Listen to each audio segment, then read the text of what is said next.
Thank you very much, Rosa, and thank you for your kind introduction. So I'm going to give a quick overview of the next session, in which Daisy, I'll ask you to come up in a second. We'll give you the kind of meat and bones of what we're here to discuss and learn about. I.e., she'll give you an overview of arts and health and an overview of the report. But before she does so, I wanted to give you a quick kind of background about why this stuff is even happening within WHO. So I'm assuming you know why you're here, but you probably have no idea why I'm here. In fact, you probably have no idea who I am. So I'm just going to say a little bit about that first, as a matter of introduction. So I'm part of a small but very dedicated team of individuals who work on a project called Cultural Context of Health and Well-Being at the WHO Regional Office for Europe. And it's a small team, it's a small program, but I think it serves a vital part within WHO. It tries to articulate the case for why culture matters in public health and in public health policy making. Right down through the life course, doesn't matter how old you are, right down through the continuum of care. It doesn't matter if you're self-medicating in bed because you've got a cold or you're on the surgery receiving a major operation. In all of those parts of life, culture matters. We do a whole bunch of things around the kind of theoretical and conceptual part of culture and health. We think through how culture matters in terms of eating, nutrition and nutritional health. We think through why culture matters in terms of antibiotic resistance, why it matters, why you might want to take antibiotics or why you might not want to take antibiotics. But we also try to think through why culture matters on a practical level. And I think that's exactly where this report is situated. We're a space within WHO that seeks to systematically understand how cultural contexts affect health and well-being. So this report in particular is, I think, interesting in several ways. Arts and health as a field has been around for, well, I mean, as the regional director was saying, arts has been around ever since human kind of existence. But arts and health as a research area has been around probably for 30 or 40 years. And in that time, it's slowly grown and it's slowly gained momentum. There are some countries in the Nordics, but also the UK, where arts and health, I think, is received firmer and firmer footing. But there are still these questions that abound around the efficacy, the evidence base, whether or not arts can actually impact and affect health. So this report was commissioned to try and examine that question around the evidence base and hopefully put to rest some of those questions. So I think the report achieves three main things. It provides a starting point. It's a kind of map of evidence. There are almost 1,000 references contained in the report. Anybody who is interested in arts and health from a research perspective is going to use this report as a starting point to further research the area.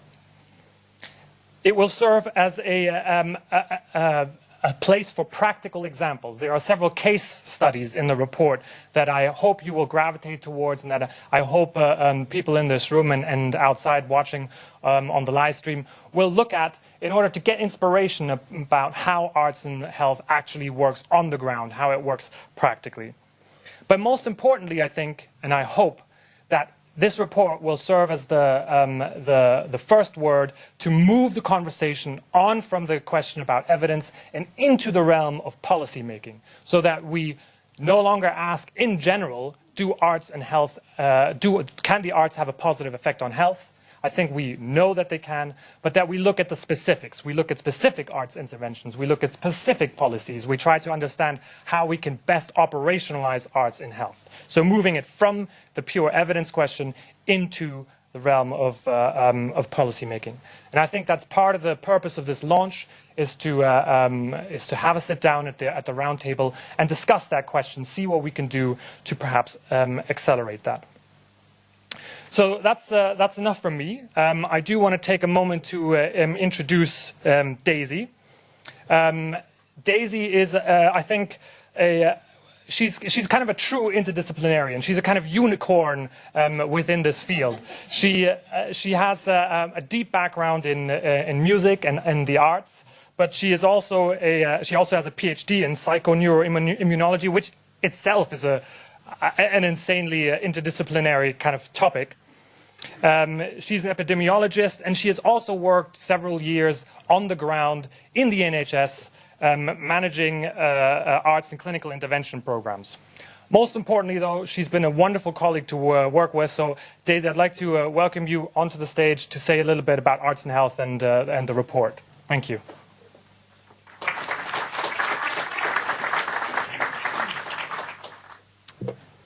Thank you very much for that lovely introduction, Nils. And it's a real pleasure to be speaking to you today to launch this report. As Nils mentioned, the focus of this report was to bring together the evidence base on scientific studies that have looked at how the arts can affect our health. And we defined arts for this report as creative leisure time activities, including participating in performing arts activities like singing and dancing, or visual arts, design and craft activities, or otherwise engaging with literature activities, including reading fiction and being engaged in book clubs and libraries, engaging with online, digital or electronic arts, including things like photography or creating animations and films, broader cultural engagements like going to museums, concerts, the theatre and exhibitions, and other types of creativity such as gardening-based activities. And the position we took when we were writing this report was to consider all of these activities as multimodal, in that these activities combine multiple different factors, including aesthetics, imagination, evoking emotions, providing opportunities for social interaction and cognitive stimulation, and also opportunities for physical activity and engagement with health settings or themes of health. And all of these different components can then be linked via psychological, physiological, social and behavioural mechanisms with both the prevention and also the management and treatment of illness.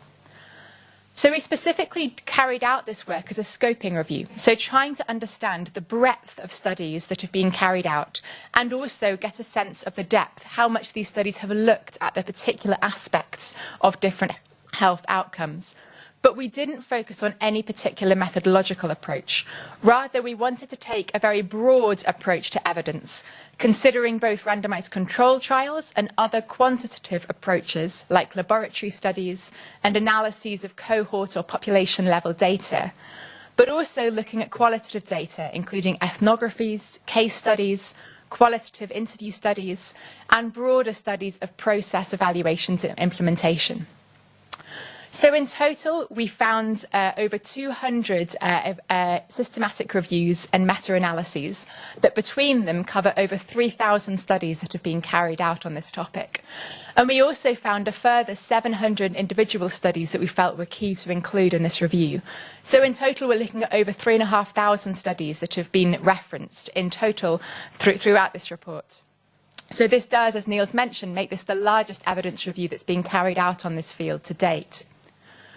We used a thematic coding approach in order to identify the different themes that were coming out from all of these studies. And we clustered these into two broad sections in the report: prevention and promotion of illness, and also the management and treatment of health conditions. And I'm going to give an overview of some of the findings from this. And I'm going to start by speaking about management and treatment, because that's the evidence base that I think most people are most familiar with from the last few years. So the evidence suggests that the arts can support women across the perinatal periods, and particularly helping their mental health. This is something that we see during pregnancy, during the birth itself in terms of reductions of pain and anxiety, and also post-birth, including supporting women if they have conditions like postnatal depression.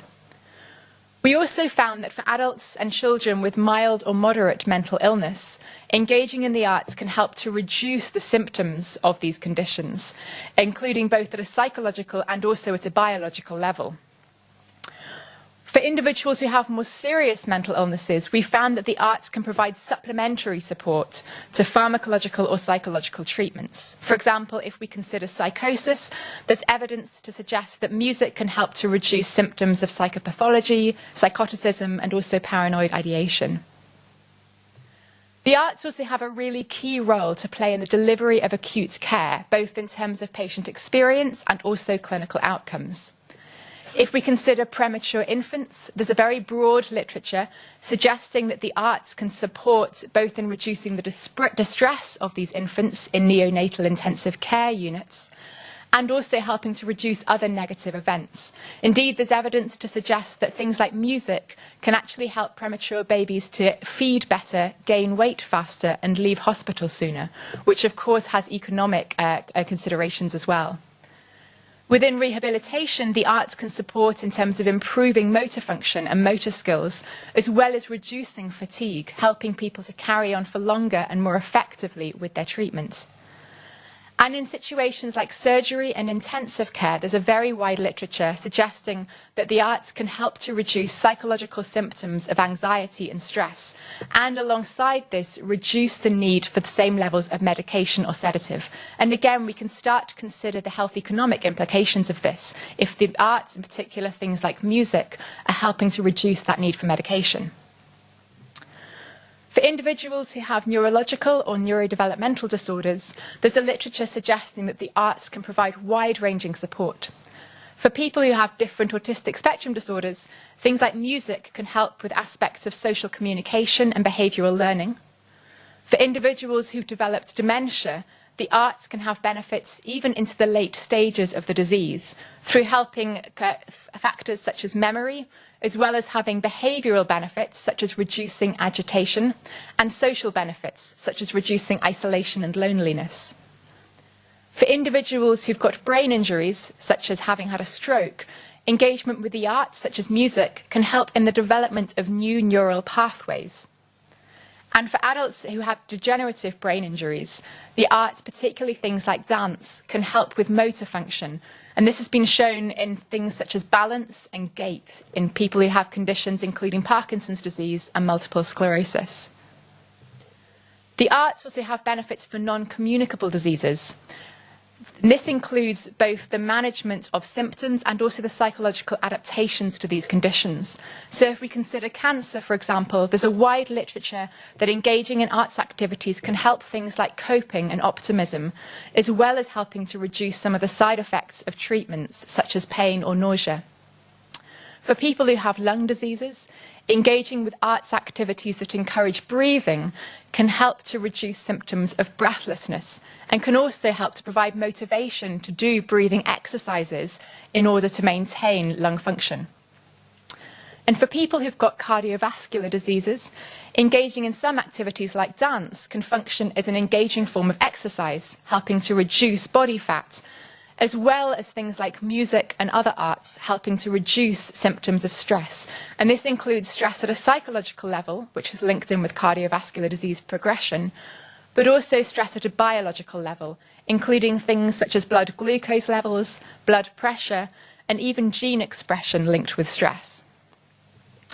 And finally, in end-of-life care, the arts can again have this dual role, including helping with the management of symptoms such as breathlessness and pain, as well as helping with psychological and psychosocial factors, such as communication amongst patients, carers and relatives, and, in cases of bereavement, helping to support relatives and loved ones in grief, coping, and with social support. But in this report, we also specifically looked at aspects of prevention and promotion in actually trying to work out whether engagement with the arts, particularly in wider community settings, could be having health benefits. In other words, might be a way of supporting good health and helping to reduce the load on health services.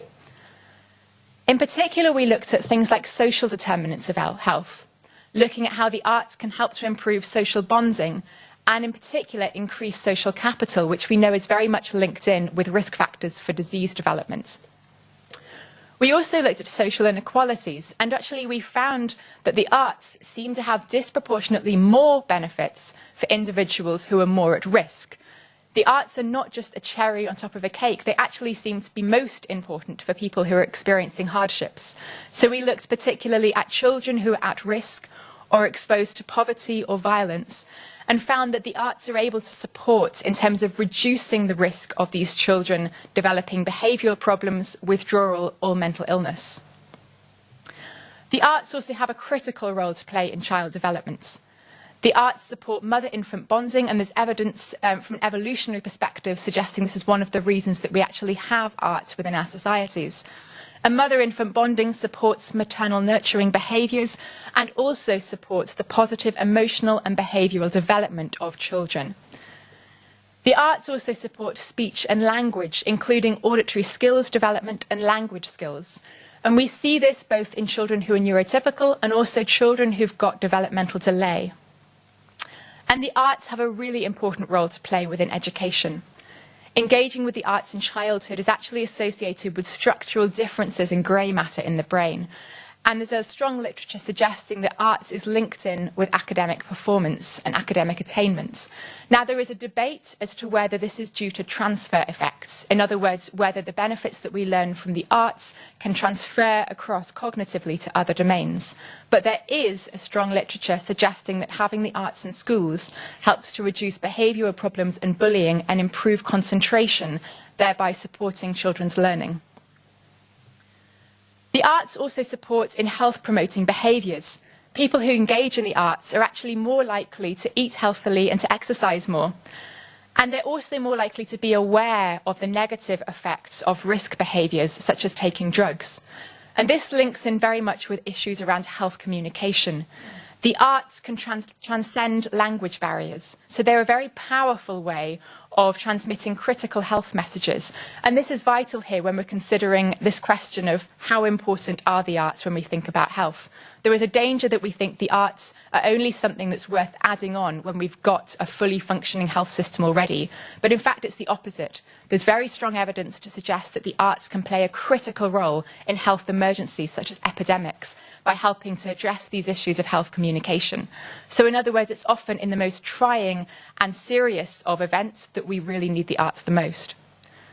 The arts are particularly a good way of reaching marginalised groups and people who wouldn't otherwise engage with healthcare as well, by helping to break down barriers such as stigma, helping to normalise people's engagement with health settings.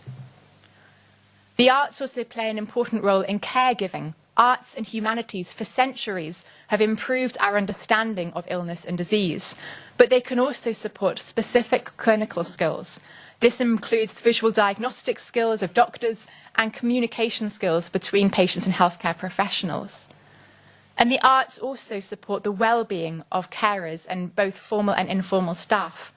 This can include reducing burnout, which we know is a major issue facing health services globally at the moment, and also improving things like identity and self-efficacy amongst people delivering care. And the arts can also help in preventing the development of illness. There's very strong literature that the arts can enhance multidimensional subjective well-being. But there's also literature suggesting that the arts, engagement with the arts across the lifespan, reduces the risk of developing mental illness. For example, arts engagement is associated with lower levels of daily stress, and engagement with arts at different points in the life can reduce the risk of developing depression, psychological adjustment issues, and improve things like confidence and self-esteem. Specifically, in cases of trauma, the arts can also help in terms of reducing anxiety, depression, and post-traumatic stress. And we see this amongst asylum seekers and refugees, including in refugee camps. And we also see it in intensive care settings, such as hospitals, where engagement with the arts in intensive care can help to reduce the risk of developing post-traumatic stress after patients leave. And when we look at ageing, we see similar patterns. People who engage in the arts more can help to build their cognitive reserve, the resilience of their brain against degeneration from conditions such as dementia. And we also see that engagement with more physical arts activities like dance can help to improve balance, posture, and walking speed, including reducing the risk of fear of falling. What's more, there's also growing evidence suggesting that engagement with the arts across the lifespan can help to reduce the risk of dying prematurely. Now, about half of this effect seems to be because of things like socioeconomic status, previous health conditions, education, but the rest of this association remains independent of these factors. And when we consider all the things I've already mentioned across this presentation, we can get a sense for how they could add up and accumulate over an individual's life, meaning that they have a higher chance of living a healthy life for longer. So this report synthesises this evidence base and points to many more facts than I've been able to explain in this presentation. But the report also has two other purposes that Nils mentioned. First of all, we wanted to highlight some of the excellent case studies of practice happening within the WHO European region. And I thought I'd share a brief snippet of 3 of these with you this morning. The first one is an example from here in Finland, and it's the Observatory for Arts and Cultural Education. Now, this observatory is a really good example of how we can try and support arts engagement within society. This was set up in 2017 as part of a government programme to try and improve access to arts and culture, and it particularly focused on children and young people, looking at how we could enable children to engage more with the arts and culture alongside their education. Now, the aims of this included improving the health, well-being and wider development of children. And the observatory brings together evidence along with resources and examples of good practice to try and support activities that are happening in local settings. And I wanted to highlight this because it's an example of how a government-led initiative can try and support this access and ensure that children and young people can engage with the arts and thereby experience the benefits that we've been discussing today. The second example I thought I'd flag was from the UK, and this is social prescribing. The UK has been engaging in social prescribing for a number of years, but it's had a particular emphasis over the last few years. And this year we had a large investment to try and make sure this is expanded nationally. So the plan is that people who attend either health professionals or social care professionals or people living in the community can be referred to a link worker or a navigator, somebody who can put them in touch with activities that they could take part in, including arts and culture. The plan is that by 2023, nearly a million people will have gone through this scheme in the UK. And the economic analyses so far have suggested that for every pound that goes into the scheme, around £2.30 is saved in terms of reductions in unnecessary visits to healthcare professionals and also reductions in terms of medication prescriptions. And particularly, this scheme can therefore support the health service and help to reduce the load on healthcare professionals, but it can also provide person-centred care for people who really need it. And the third example I wanted to flag is Dance for Parkinson's. There are over 300 communities globally who are offering dance activities for people with Parkinson's disease. These are typically led by professional dancers and dance teachers who work in partnership with doctors and other healthcare professionals. The aim of these classes is to improve physical symptoms, including balance and walking, and also cognition, but also to provide psychosocial benefits, including providing social support networks and improving confidence and mental health. Dance for Parkinson as an organisation acts as a bit like an umbrella, bringing together resources, including research studies. They currently host over 40, the reports for over 40 clinical trials on this topic, alongside other resources that will help people to establish and lead these groups. And finally, the third thing that this report does is, in order to take this step forward, now that we know that there is a large evidence base, the report suggests a number of policy options that we could be considering in order to enable access and engagement with the arts, in order to support their links with health, and also to improve the evidence base as we move forwards. And these policy options are clustered under 3 headings. The first of these is around acknowledging the growing evidence base. We're no longer in a position where we can ask, where is the evidence? That's exactly what this report does. But we particularly suggest that different countries now try and support the implementation of arts activities, particularly those for which there was a strong evidence base. And we've given examples of some of these within the report. We also think there should be the sharing of good practice and particularly of effective interventions between other countries. It was highlighted when we were doing this report that there are different pockets of excellence in different countries, but they're not always being well linked up. So we recommend that there are ways for countries to share their learning between each other. And we also know that there needs to be more research. Although there is a very large evidence base now and it's growing rapidly, we particularly think there needs to be more research on certain areas, those that are policy relevant. So this includes more studies that look at population level data, more studies that focus on implementation and process evaluations of actually taking programmes and making sure they get embedded within health systems or within communities. And also more evidence that looks at things such as biological mechanisms so that we have an even better understanding as to how these interventions work. We also think there needs to be wider recognition of the added health value that the arts bring. So, for example, we need to ensure there is free and affordable provision of culturally diverse arts activities in different communities globally. And this includes particularly focusing on children and young people and marginalised groups, those who wouldn't normally engage in the arts. We also want to encourage all arts and cultural organisations to make health and well-being an integral part of their strategies. This doesn't necessarily need to change the activities they're leading, but does need them to recognise the benefits these activities can have and to try and work in a way that would enable these benefits amongst participants. And we also want to actively promote public awareness of the benefits of the arts. Most people are very aware of the benefits of exercise, good nutrition, but we want the benefits of the arts to be equally well recognised so that people engage not just for their own pleasure, that of course is important, but also engage at times when they might need it most, such as when they're experiencing poor mental health. And we also want to note the cross-sectoral nature of arts and health, so particularly by creating structures for cross-sectoral collaboration, so it's easier to work between health bodies and arts and cultural bodies. We want to help develop stronger lines of referral from health and social care to community arts. Social prescribing is one example, but there are many other ways that we could be trying to improve these links and these referral processes. And we also think the arts and humanities should be included in the training of healthcare professionals, both for the well-being and skills development of these health professionals themselves, but also so that they are aware of the evidence base, so that the health professionals of the future know the importance of arts and culture and the importance of being able to reference and refer their patients through to these activities. So I just wanted to end by considering the question, why should we be focusing on the arts right now? And there are several reasons for this. First, the arts can provide solutions for conditions where there are no current healthcare solutions. The arts are multimodal activities. They are very effective ways of engaging people.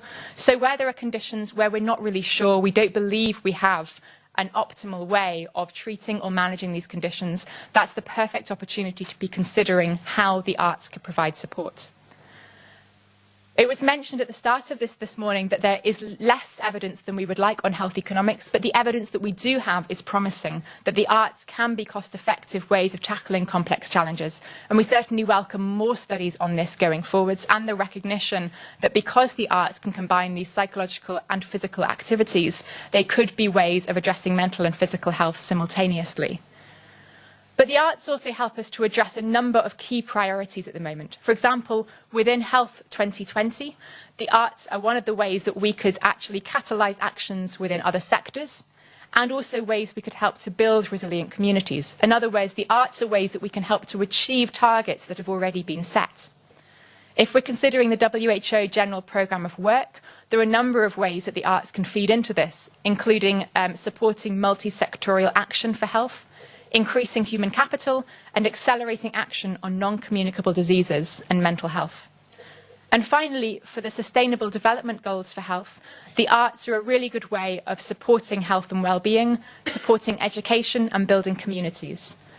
Finally, I think we can realise that many health services at the moment are facing challenges around resources. And at a time when we're having those discussions, it sounds sensible to be bringing in other sectors, such as the arts and culture, to try and support people's health, both at the prevention level and also at the management and treatment level. So I'd just like to finish by thanking very much all of you for coming, and also to my co-author, Saoirse Finn, for writing this report with me, and specifically WHO and Nils for their fantastic support over the last couple of years in writing this. Thank you very much.